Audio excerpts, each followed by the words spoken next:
Hi, my name is Tzu Lin, and I go by the name Jimmy. I'm a graduate student from the University of Florida Mechanical and Aerospace Engineering Department. I'm honored to have this internship opportunity at the Kennedy Space Center over the last 10 weeks. Over the next several minutes, I'm going to give you an overview and talk about some of the work that I've done during my internship at the Kennedy Space Center. The first things I worked on was to familiarize myself with the software called the Satellite Toolkit, also known as STK. This is a widely used software which you could specify different scenarios for your satellite. From here, I just want to show you a quick clip of a trivial scenario of a satellite with a typical antenna passing through US. The clip shows how the satellite simulates stars above the Washington state and with the ground station at Gainesville, Florida, and how the software is able to tell me what time during the day I can expect my satellite to come by, for how long, and what kind of signal quality I can expect from the satellite. The next thing I worked on was Microcontroller. I had the opportunity to attend a 5-day workshop with my mentor which focused on the use of microcontroller related development. Many of the things which this course focused on was the basic understanding of microcontroller, how to make sense of data sheet and how to use it toward your advantage, as well as many of the ways to use microcontroller to interface with many of the useful devices such as accelerometer, real-time clock, wireless communication, and temperature sensors.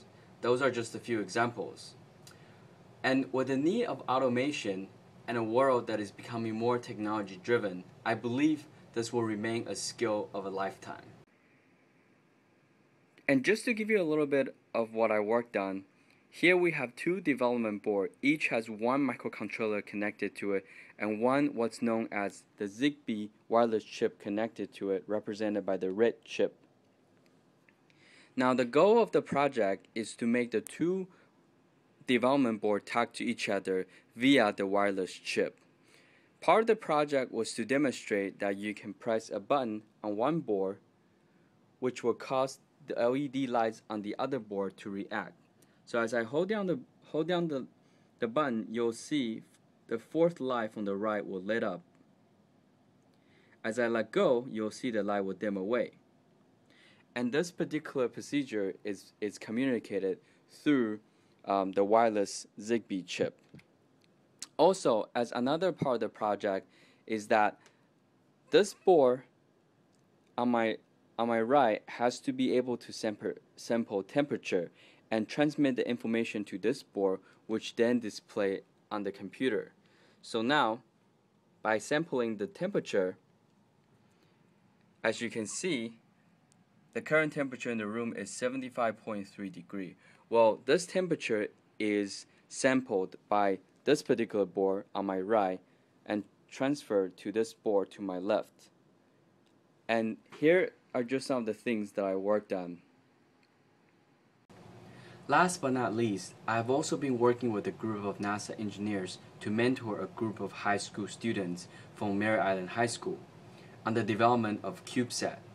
The goal of this project is for us to guide and teach the student how to approach the initial design and build phase in a systematic manner. It has been a joy working with the students, and I hope they have learned as much from me as I have from them on this project. Lastly, I just want to thank my mentor Richard Burr, NASA KSC Education Office, and Florida Space Grant Consortium for this once-in-a-lifetime opportunity to be out at KSC, not only during the summer, but also during the last voyage of the Space Shuttle program. Thank you for everything I have learned and the opportunity to witness the end of the Space Shuttle program and be part of a great history. I certainly wish to pursue any future internship and co-op opportunity from NASA. Thank you.